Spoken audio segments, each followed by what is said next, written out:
سيئات أعمالنا من يهده الله فلا مضل له ومن يضلل فلا هادي له أشهد أن لا إله إلا الله وحده لا شريك له وأشهد أن محمدا عبده ورسوله.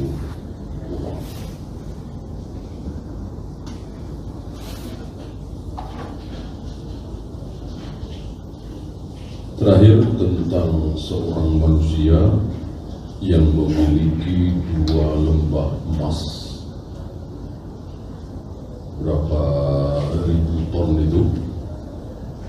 Mungkin di benak kita orang seperti ini akan santai-santai, akan nyaman-nyaman saja menikmati hidup, menunggu mati sambil bersedekah, menyantuni fakir miskin. Itu bayangan kita, atau mungkin seandainya kita membayangkan seperti itu, ngapain kerja, ngapain capek-capek, pergi pagi pulang sore dan seterusnya.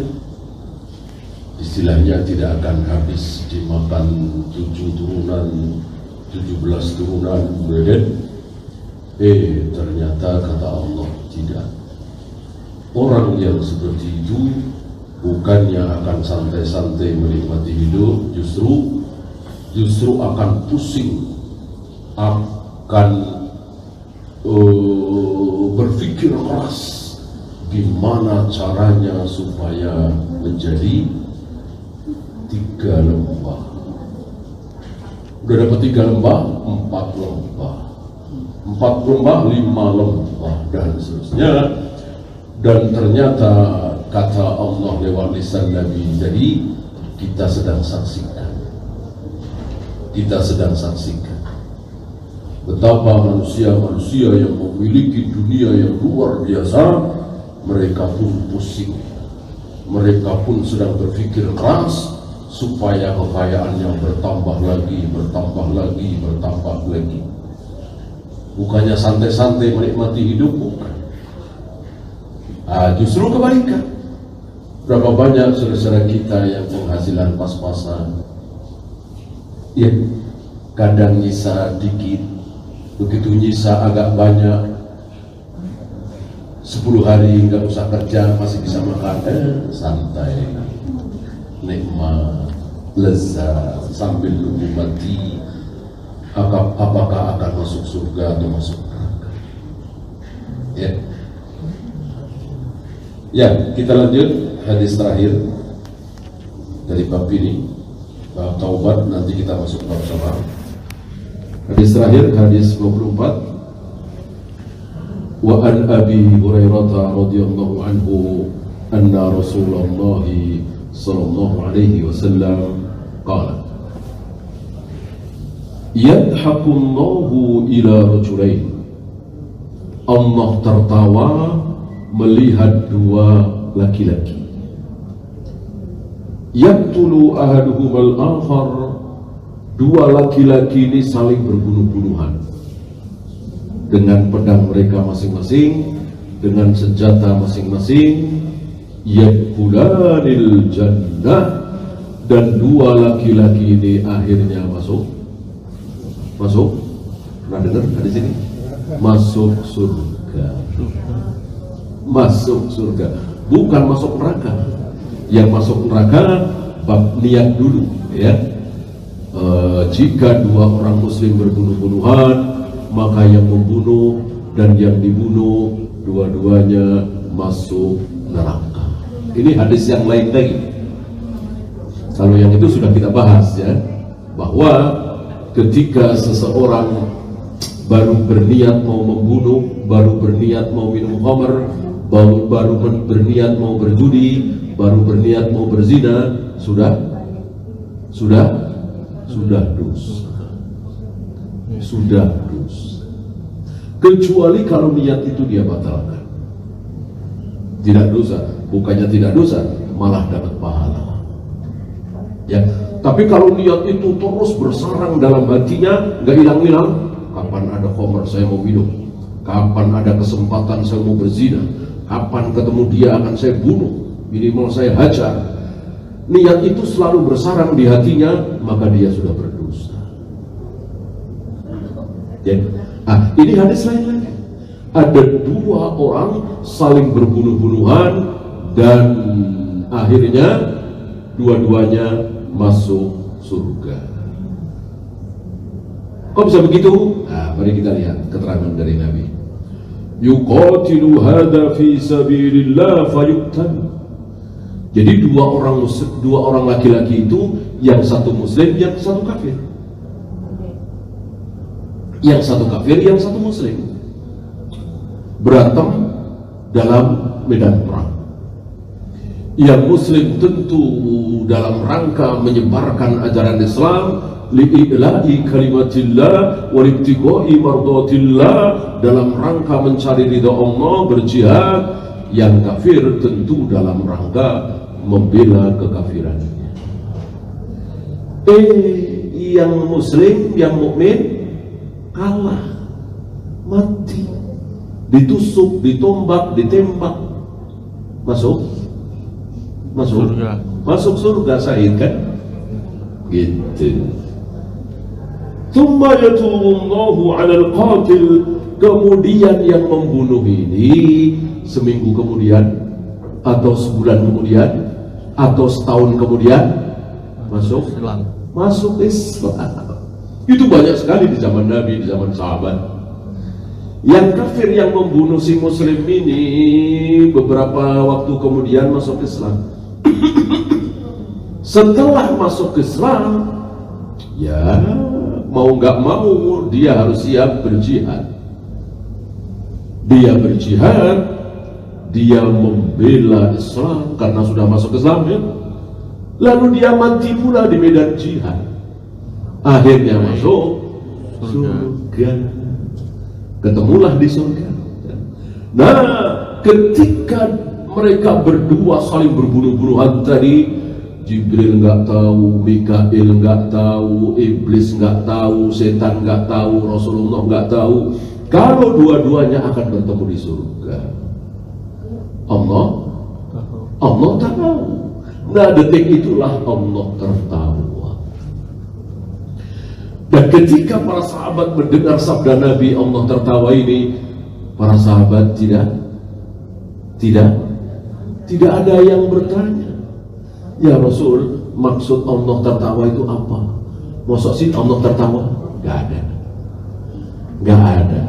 ada yang bahas.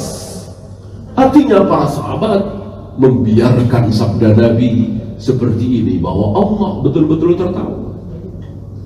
Tentu tertawanya Allah dengan tertawanya kita ada mirip-miripnya enggak? Enggak ada. Sama dengan tangan Allah dengan tangan kita enggak ada mirip-mirip, jangankan sama, mirip aja enggak ada. Wajah Allah dengan wajah kita ada mirip-miripnya? Enggak ada. Jari Allah, genggaman Allah dengan jari dan genggaman kita enggak ada mirip-miripnya. Bersemayamnya Allah dengan bersemayamnya kita nggak ada mirip-miripnya. Turunnya Allah dengan turunnya kita nggak ada mirip-miripnya. Disinilah kesalahan sebagian saudara-saudara kita yang mengatakan kalau Allah punya tangan dua sama dengan kita, kalau Allah punya wajah sama dengan kita, kalau Allah tertawa sama dengan kita. Ini bodoh sekali. Kita tertawa, Allah tertawa. Sebagaimana kita hidup, Allah hidup. Kita melihat, Allah melihat. Kita mendengar, Allah mendengar. Kita punya jari, Allah juga punya jari. Tapi tidak ada mirip-miripnya. Disinilah para sahabat tidak menghabiskan waktu. Rasul dan para sahabat tidak buang-buang waktu. Maksud Allah tertawa apa? Maksud Allah melihat apa? Maksud Allah cemburu apa? Maksud Allah bersemayam apa? Maksud Allah turun ke langit dunia apa? Ini buang-buang waktu. Tidak seperti saudara-saudara kita hari ini dari kalangan Jahmiyah, Jawariyah, Asy'ariyah, Maturidiyah, Rafidah. Mereka buang-buang waktu membahas apa yang dimaksud Allah tertawa, apa yang dimaksud Allah turun, apa yang dimaksud Allah bersama. Dibahas pasti salah, nggak mungkin benar. Orang Rasul dan para sahabat nggak bahas, kecuali Rasul dan para sahabat mau bahas, kita ikut bahas. Nah, Rasul dan para sahabat tidak membahas. Oleh karena itu, antum jumpai kitab-kitab tauhid yang membahas tentang Allah versi Ahlus Sunnah wal Jamaah, versi Rasul dan para sahabat, itu terbelah tipis. Tipis apa tebel? Tipis, karena nggak ada pembahasan. Allah menciptakan Adam dengan kedua tangannya. Allah berkata seperti itu, nggak dibahas. Ma mana'aka anta sudari ma khalaqtu biyadayya. Aku telah menciptakan Adam dengan kedua tanganku. Wasamawatu watwiyatum biyamini. Langit-langit itu akan aku gulung dengan tangan kananku. Aku menghadapkan wajahku ke wajah orang yang sedang sholat. Aku turun ke langit dunia setiap sepertiga malam untuk mencari siapa yang sedang berdoa agar aku kabulkan, siapa yang sedang mohon ampun akan aku ampuni. Nanti jahanam akan terus menggeram minta tambah, padahal sudah tidak ada lagi manusia dan jin yang dimasukkan ke jahanam. Jahanam minta tambah, hal min mazid, ya Allah mana tambah lagi, ya Allah mana tambah lagi, padahal sudah habis. Maka aku injakkan telapak kakiku ke jahanam, dan jahanam mengatakan qattu, cukup ya Allah, cukup ya Allah. Rasul dan para sahabat Ahlus Sunnah wal Jamaah nggak pernah bahas ayat-ayat hadis-hadis seperti ini. Ya sudah, bahwa Allah betul-betul menciptakan Adam dengan kedua tangannya, bahwa Allah betul-betul nanti akan menggenggam, menggulung langit dengan tangan kanannya, bahwa Allah betul-betul akan menghentikan geraman jahanam dengan telapak kakinya, Allah betul-betul menghadapkan wajahnya ke wajah orang yang sedang sholat. Nggak ada pembahasan. Beda dengan Asy'ariyah, Maturidiyah, Jahmiyah, Jabariyah, Rafidah dibahas. Kalau Allah menghadapkan wajahnya ke wajah kita yang sedang sholat, berarti wajah Allah banyak dong. Karena kita kan banyak sekali. Ya, nggak mungkin masuk wajah Allah banyak. Coret. Berarti ayat ini kita coret, hadis ini kita coret. Berani sekali mereka.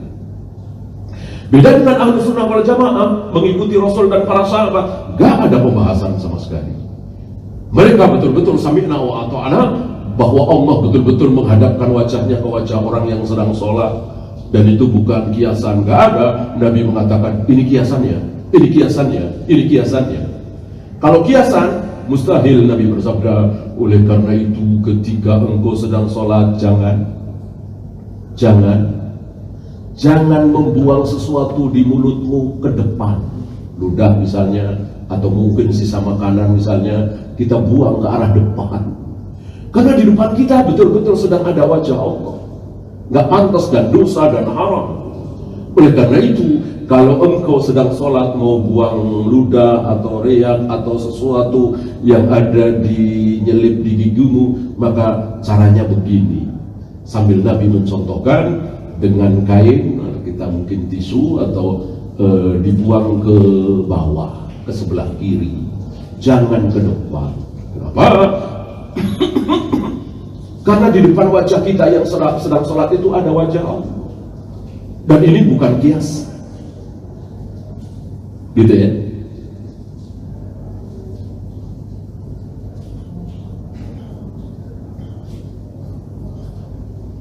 Nah, Ahlus Sunnah wal Jamaah tidak menghabiskan waktu, betul-betul mengimani apa ada. Coba antum bandingkan dengan kitab-kitab tauhid, kitab-kitab akidah versi Asy'ariyah, Maturidiyah, Jahmiyah, Jabariyah, Rafidah, berjilid-jilid karena mau bahas wajah Allah begini-begini, tangan Allah begini-begini, yang umumnya pada akhir kesimpulan mereka, wajah Allah itu nggak ada, tangan Allah itu nggak ada, Allah tertawa itu nggak ada, itu cuma kiasan. Begitu, berarti kan menghina Nabi. Ya, sementara Rasul dan para sahabat tidak pernah mengatakan kiasan. Wajah ya wajah, turun ya turun, bersemayam ya bersemayam, telapak kaki ya telapak kaki, dan seterusnya. Cuman digaris bawahi dengan dua ayat. Laisa kamitslihi syai' wa lam yakul lahu kufuwan ahad. Tidak ada satupun yang mirip-mirip dengan Allah. Jangankan sama, mirip saja tidak ada. Maka yang sama cuma namanya. Yang sama cuma judulnya, Allah hidup, kita hidup. Allah melihat, kita melihat. Allah mendengar, kita mendengar. Allah punya tangan, kita punya tangan. Allah punya wajah, kita punya wajah. Dan seterusnya, judulnya doang. Adapun penglihatan Allah dengan penglihatan kita jauh bedanya. Kita jarak 100 meter barangkali sudah kabur. Allah miliaran bahkan triliunan kilometer melihat dengan jelas. Tidak ada bedanya bagi Allah melihat dalam jarak 2 meter, 5 meter dengan triliunan kilometer. Kan beda jauh dengan kita. Begitu pula pendengaran Allah. Kita jarak 100 meter, 200 meter mungkin udah nggak mendengar atau mungkin sama-sama. Aisyah pernah mengatakan, aku dengar Rasul ngobrol sama nenek-nenek itu mungkin berapa meter, belasan meter. Aku ada yang dengar, ada yang tidak, ada yang jelas, ada orang gak ikut ngobrol bertiga, cuman dengar dari agak jauh. Besoknya turun ayat Al-Mujadalah, didengar oleh Aisyah. Allah lebih dengar dari aku, padahal Allah jauh di atas arsy-Nya sana. Entah berapa miliar, berapa triliun kilometer jarak antara Allah dengan Rasul yang sedang ngobrol dengan nenek-nenek tua itu. Aku yang ada beberapa meter dari situ, ada yang dengar ada enggak, Allah dengar semua. Apa yang Allah turunkan di surat awal-awal surat Al-Mujadalah itu menunjukkan bahwa Allah betul-betul mendengar pengaduan si nenek-nenek tua ini kepada Nabi Sallallahu Alaihi Wasallam.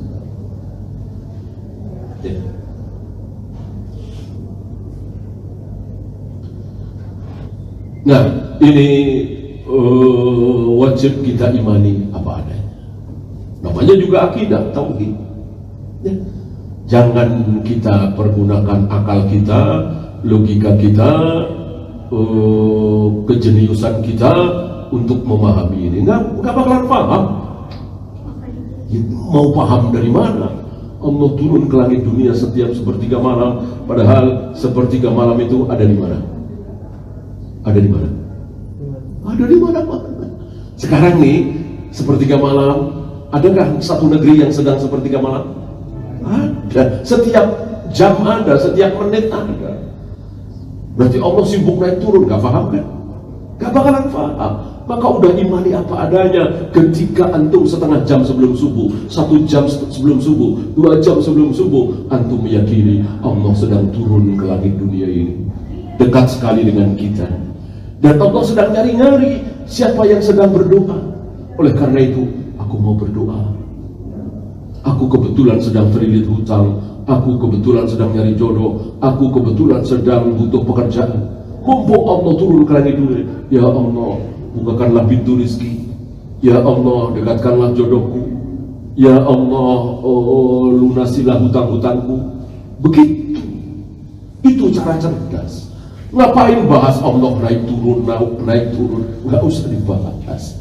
Nggak akan nyampe otak kita. Ya nggak usah Allah lah. Malaikat saja. Ya, malaikat pencabut nyawa ada berapa? Malaikat maut pencabut nyawa ada berapa? Ada satu. Ada satu. Adakah manusia yang mati bareng, satu di Indonesia, satu di Amerika, di detik yang sama? Ya apa nggak bingung tuh? Malaikat maut gak akan terjangkau oleh akal kita. Kita ini terlalu jadul. Kita ini terlalu ketinggalan zaman dibanding dengan kecanggihan malaikat, apalagi Allah. Maka jangan pakai akal kita. Namanya juga akidah tauhid, sami'na wa ata'na. Kecuali kalau Allah lewat Rasulnya mengatakan, luruskan barisan, rapatkan barisan. Nah, boleh kita pakai akal. Biar lurus, biar rapat gimana? Udah, nempel ke satu, jangan nempel ke dua. Kalau nempel kiri kanan ya gak bakalan bisa, satu saja. Misalnya kita di sebelah kiri imam, ya kita nempel aja ke kanan. Bahu kita nempel, kaki kita nempel. Jari-jari kaki menghadap kiblat. Gitu ya. Adapun sebelah kiri kita nggak usah kita hiraukan, itu urusan dia. Kalau kita berpikir seperti ini semua, otomatis akan lurus dan rapat, tidak ada celah. Karena antara badan dengan badan sebelahnya saat sholat tidak boleh ada celah walaupun 1 mili. Jadi betul-betul badan menempel badan sebelah. Caranya bagaimana? Tadi Nabi nggak bilang, oh yang kiri ke kanan, yang kanan ke kiri, nggak ada. Tapi kita pakai akal kita. Kan Nabi menyuruh sawu sufu fakum waqtadilu, lurus rapat, jangan sampai ada celah. Caranya gimana? Kita pakai akal kita. Ini bukan masalah akidah. Pakai akal kita. Adapun Allah bersemayam di atas arsy, Allah menggenggam roh orang-orang yang sedang tidur dan orang-orang yang sudah mati. Nggak mungkin kita bisa paham dengan memakai akal kita, kecerdasan kita, kejeniusan kita. Udah sami'na wa ata'na saja. Apapun yang Allah katakan dalam Al-Quran, apapun yang Nabi katakan dalam hadis tentang diri Allah, sudah kita percayai apa adanya. Nggak paham nggak apa-apa, yang penting percaya. Nggak mungkin bisa paham, menalarnya itu nggak mungkin. Oleh karena itu banyak sekali pertanyaan para sahabat. Yas'alunaka 'anil ahillah, yas'alunaka 'anil khamri wal maisir, yas'alunaka 'an syahril haram qitalun fi, yas'alunaka 'anil mahid. Mereka bertanya kepada engkau tentang darah haid. Mereka bertanya kepada engkau ya Muhammad tentang bulan haram. Mereka bertanya kepada engkau ya Muhammad tentang khamar, tentang judi. Dan itu banyak sekali. Tapi nggak ada satupun para sahabat mereka bertanya kepada engkau ya Muhammad tentang wajah Allah. Mereka bertanya kepada engkau ya Muhammad tentang telapak kaki Allah, tentang jari Allah, tentang turunnya Allah. Nggak ada pertanyaan. Boro-boro bahas, nanya saja enggak. Jadi mereka betul-betul mengimani apa ada. Wajah ya wajah, tangan ya tangan, kaki nggak ada, nggak boleh ngarang kita ya. Telapak kaki ada, tapi kaki nggak boleh. Ya, ada telapak kaki otomatis ada kaki, nggak boleh. Ya, kepala Allah nggak ada satupun ayat hadis menyatakan kepala Allah. Nggak ada mata, otomatis ada wajah, otomatis ada kepala dong. Nggak boleh dikias seperti itu. Dalil tentang kedua mata Allah ada. Dalil tentang wajah Allah ada, tapi dalil tentang kepala Allah nggak ada. Kita harus pakai dalil. Berbicara tentang Allah tidak boleh keluar sedikit pun dari dalil. Berbeda dengan berbicara tentang tadi supaya lurus dan rapat. Berbicara kenapa kita tidak boleh mencegat petani yang sedang membawa hasil buminya ke pasar, kita cegat di jalan, kita tawar, kita beli. Kok nggak boleh, kenapa? Kita boleh pakai akal. Adapun tentang Allah, wajah Allah, tangan Allah, bersemayamnya Allah, turunnya Allah, tidak boleh kita bahas dan kita bertanya. Oleh karena itu sekali lagi para sahabat tidak buang-buang waktu, tidak pusing, tidak capek.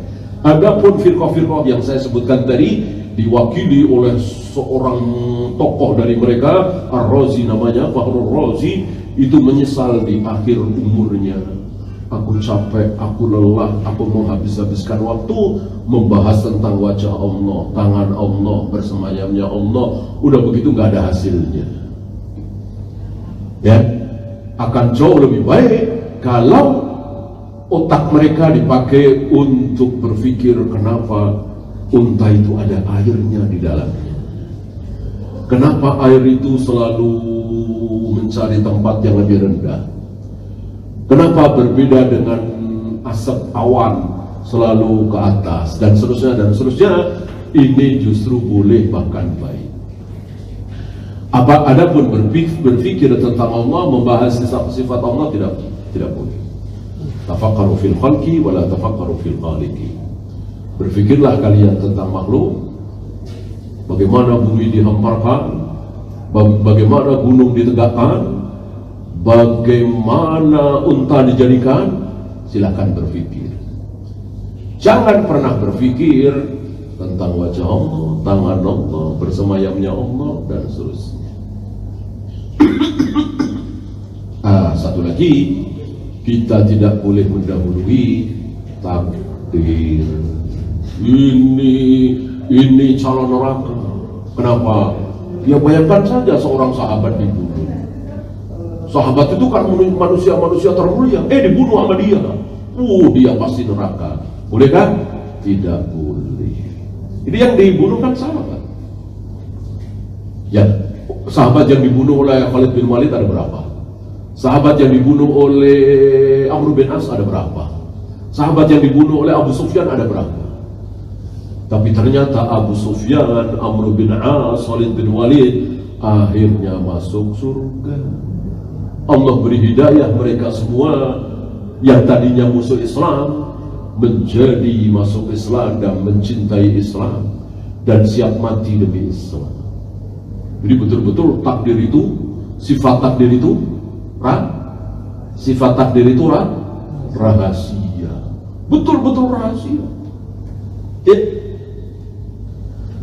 Siapa sangka, kan belum lama kejadiannya, siapa sangka anak kecil yang sedang digendong itu, kan ada fotonya, anak kecil yang digendong itu 13 atau 14 tahun kemudian membunuh yang gendong. Kejadian Jakarta kan, Jakarta Selatan kan, belum lama ini. Ini betul-betul rahasia takdir. Maka seandainya kita yang setiap hari sholat berjamaah 5 waktu tepat waktu, tiba-tiba murtad, tiba-tiba masuk aliran sesat, mustahil gak? Mustahil gak? Gak mustahil. Sementara pendeta, pastor musuh Islam, taruhlah si siapa itu yang omongannya kebijakannya ngeselinnya si Trump ya, kok masuk Islam? Mustahil kan? Tidak mustahil. Bahkan ditanya akhirnya masuk Islam, mustahil apa tidak? Tidak mustahil. Selagi belum mati, apapun bisa terjadi. Nah, disinilah kita tidak boleh mengutuk, melaknat Netanyahu, Donald Trump dan seterusnya, karena masih hidup. Kalau sudah mati boleh kita kutuk, kita laknat Abu Jahal, Abu Lahab, Fir'aun, boleh, karena sudah mati, sudah selesai, udah gak mungkin ada perubahan. Adapun Donald Trump, Netanyahu, musuh-musuh Islam yang luar biasa kebenciannya terhadap kaum muslimin, tapi masih hidup, tidak boleh, belum boleh kita kutuk, kita laknat. No, takdir itu betul-betul rahasia. Disinilah kita tidak boleh merasa aman.